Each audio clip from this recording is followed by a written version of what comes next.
حسن کی تعریف اور محبت کے احساس کو جس خوبصورتی کے ساتھ شکیل بدایوں نے بیان کیا ہے اس کی دوسری مثال ڈھونڈنا مشکل ہو جاتا ہے۔ 14ویں کا چاند ہو یا آفتاب ہو، جو بھی ہو تم خدا کی قسم لاجواب ہو۔ 14ویں کا چاند فلم کے اس گانے میں معشوق کے لفظ سے حسن کے لیے جو شاندار الفاظ ادا کیے گئے وہ اس سے پہلے اور اس کے بعد ہندی فلموں میں سننے کو نہیں ملے۔ آداب نمسکار، میں وسیم اختر اور آپ دیکھ رہے ہیں دا لیڈر ہندی۔ کمشنری بریلی کے ضلع بدایوں کے رہنے والے شکیل بدایونی تھے ہی ایسے، جب قلم اٹھائی نئے شاہکار رقم ہو گیا۔ آج ان کی یوم پیدائش جن دن ہے۔ شکیل بدایونی کی شخصیت کو پروفیسر وسیم بریلوی کے لفظوں میں بیان کریں تو یہ کہ وہ سادہ الفاظ میں جذبات کی ادائیگی بہت ہی خوبصورت انداز میں کر گئے ہیں۔ جتنے اچھے گیت لکھے اتنی اچھی غزل کہتے تھے۔ ممبئی جانے کے بعد مشاعروں کے لیے کم وقت نکال پاتے تھے، لیکن جب کسی مشاعرے میں جاتے تو وہ انہی کے نام ہو جاتا۔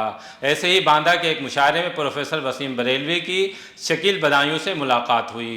وسیم صاحب بتاتے ہیں کہ مشاعروں میں سامعین شروطا ان سے فلمی گانے سنانے کی فرمائش نہ کے برابر کرتے تھے، اس لیے کہ غزل اور چند شعر کے طور پر ان کے پاس غضب کا کلام رہتا تھا۔ فلموں میں گیت کے ساتھ بھجن اور دیش بھکتی کے گانے اتنے مقبول ہیں کہ اب بھی اگر خاص موقعوں پر نہیں بجائے جائیں تو آیوجن ادھورا سا لگتا ہے۔ سنیے وسیم بریلوی نے شکیل بدایونی کی شخصیت کو کن الفاظ میں بیان کیا ہے۔ شکیل بدایونی صاحب نے ہمارے علاقے کو بڑی شہرت دلوائی، پورے ہندوستانی سطح پر، ہندوستان کے سطح کے اوپر کیا بلکہ دنیا کی سطح پر۔ فلمی دنیا میں جس وقت آپ سمجھیے کہ گانوں کی اہمیت ہوا کرتی تھی اور جو بول ہوتے تھے گانوں کے، فلموں کے، وہ پوری فلموں کے اوپر حاوی کبھی کبھی ہوا کرتے تھے۔ اس زمانے کے وہ گیت کار تھے اور انہوں نے بہت ہی عوام پسند اس زمانے کے گیت بھی لکھے، بھجن بھی لکھے، اور مقبولیت تو میں سمجھتا ہوں شاید اس علاقے کے جو ہمارا روہیل کھنڈ ہے اس میں سب سے زیادہ مقبولیت اپنے عہد میں شکیل بدایونی صاحب نے حاصل کی فلموں کے ذریعے۔ اور ظاہر بات ہے کہ انہوں نے ہر رنگ کے گیت لکھے، ہر موقع کے گیت لکھے، اور ان کو قلم کے اوپر اتنا قابو تھا کہ وہ ہر موقع کے گیت بڑی خوبصورتی کے ساتھ، بڑی کامیابی کے ساتھ لکھتے تھے، اور وہ گیت مقبول بھی ہوتے تھے۔ تو اس اعتبار سے میں سمجھتا ہوں کہ جہاں تک ان کی غزل کا تعلق ہے، وہ ہمارے جگر مراد آبادی کے بعد کا جو اسکول ہے غزل گوئی کا، اس کے وہ شاعر تھے، انتہائی اپنے زمانے کے مقبول شاعر تھے، اور فلموں کے ذریعے انہوں نے جو شہرت حاصل کی وہ ایک مثالی شہرت کہی جا سکتی۔ بامبے میں بھی ہوئی، یو پی میں باندہ میں ایک مشاعرے میں ملاقات ہوئی۔ اس زمانے میں ان کا عروج کا زمانہ تھا تو پوری دنیا ان کے آگے پیچھے ہوتی تھی، ہمارا بالکل ابتدائی دور تھا۔ تو ملاقات تو 2-3 بار ہوئی، اسٹیج پر بھی ساتھ رہا، اور ہماری حیثیت اس وقت بہت ہی بالکل مبتدی شعراء کی تھی، لیکن یہ کہ وہ اگر کسی پروگرام میں آ جاتے تو پورے پروگرام کی توجہ فلمی شہرت کی وجہ سے انہی کے اوپر ہوتی تھی۔ بدایوں وہ بہت کم رہے۔ جب ہماری شاعری کی ابتدا کا دور تھا تو اس وقت بدایوں کا آنا جانا ساری زندگی ان کی اس سے پہلے گزری ہوگی بدایوں میں، لیکن اس کے بعد تو وہ مستقل بامبے میں رہے۔ اس زمانے میں وہ ادھر ان کا آنا جانا بالکل نہیں ہوا، یعنی جیسے آدمی اپنے گھر آتا ہو جاتا ہو، تو اس طرح کا کبھی سننے میں نہیں آیا کہ سادہ الفاظ میں وہ جذبات کی جس طرح سے ادائیگی کیا کرتے تھے، اور وہ اور فلموں کی سچویشن کے حساب سے جو گانے لکھتے تھے، طریقوں زمانے کے بھجن دیکھیے آپ، تو وہ کمال کا لکھا ہوگا۔ کامیاب ترین شعراء میں سے وہ فلم انڈسٹری ہے، ان سے زیادہ میرا بات ہے کہ ان کے بعد مدیو سلطان پوری اور ساجد الجانوی کا ہی نام آتا ہے، ادروائز اس کو بیس اور بنیاد دلانے والے جو تھے وہ شکیل بدایونی تھے۔ شکیل بدایونی نے اپنی نغمہ نگاری سے اردو شاعری کو وہاں پر بلا کا فروغ دیا۔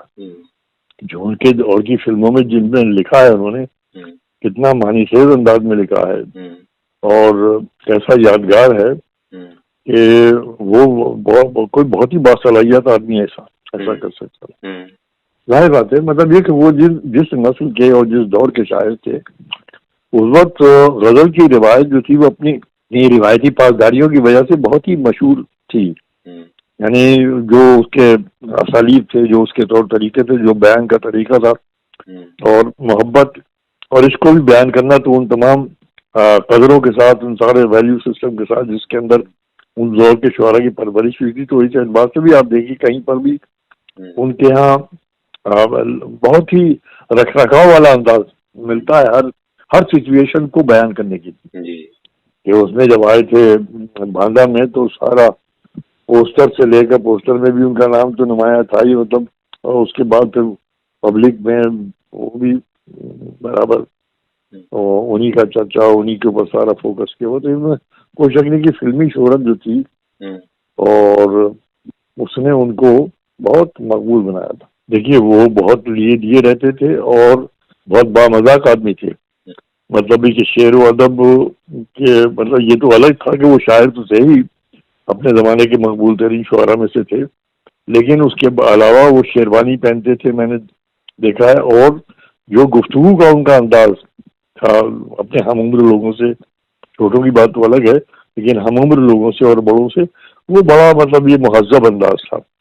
اور اس کے اندر کہیں پر بھی لہجے میں ان کے کہیں ترشی نہیں ہوتی تھی, بلکہ بہت ہی میٹھا لہجہ تھا, بہت ہی نرم و نازک زبان استعمال کرتے تھے. اور منکسر مزاج بھی تھے, مطلب اپنے آپ کو بہت بڑھا چڑھا کر کہیں پر نہیں پیش کرتے, یا یہ دکھائیں تو ذرہ دکھائیں, یا غرور دکھائیں, کہیں غرور جو تھا ان کے اندر چھو کر نہیں گزرا.